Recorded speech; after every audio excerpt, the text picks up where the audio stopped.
From 5th grade all the way to 10th, I've been going to the same school, meaning I've been knowing the same people since I was 10 years old. And growing up with the same classmates for that long, you don't even see them as classmates. You just see them as like distant relatives or something. So that's why I never really had a crush on anyone. Yeah, it was some attractive people at the school, but it wasn't no one where I just had to date them. But that all changed my junior and senior year. Yeah, our mom made us switch schools, and me and my sister went to 2 different schools. So this is my first time going to school without my sister, no one knowing me. I was a nobody. Some people, they'll be really sad about that. But me, I was so excited. I can reinvent myself. It was like the coolest thing ever. I was choosing my personality the day before school.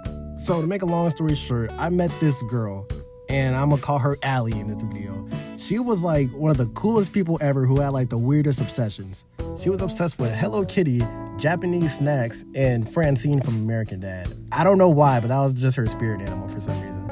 And I'm not even sure how we met, because she was a grade below me, so we had no classes together, no interests. I really don't know how our friendship even started.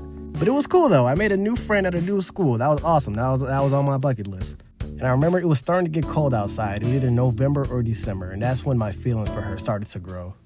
And I was never gonna ask her out. I was too much of a chicken. You think I'm gonna do that? No.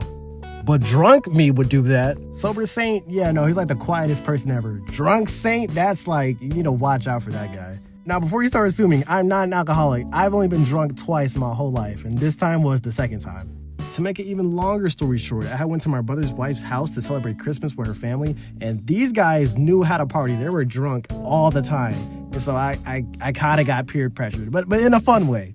And you know, people, they react differently with alcohol in their system. Some people become abusive, some people become really quiet.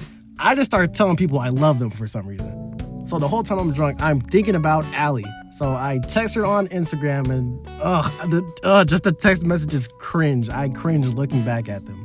So I asked her out, she said yes, and we started dating for like a month.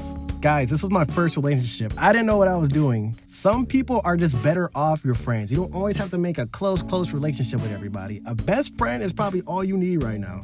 And that's all that I needed. I never realized how selfish I am until I started dating.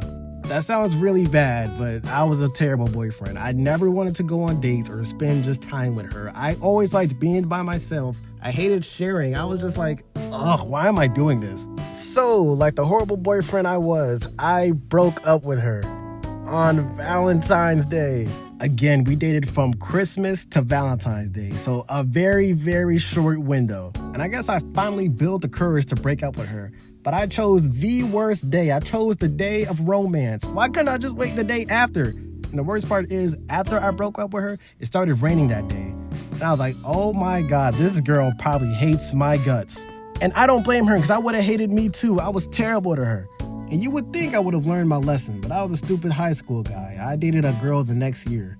And this next girl, I think I'm gonna save it for a part 2 of this video, because me and her, we dated for a year and a couple of months, so it's way more story than 40 days.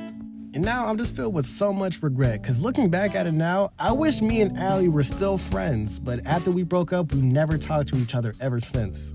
And I'm just like, wow, I just lost one of my best friends because I tried to do too much. I never learned. But what you can learn from this is that if you are in high school right now and you're thinking about dating your best friend, don't. Just don't. I know that sounds mean, but just don't do it. #single life forever.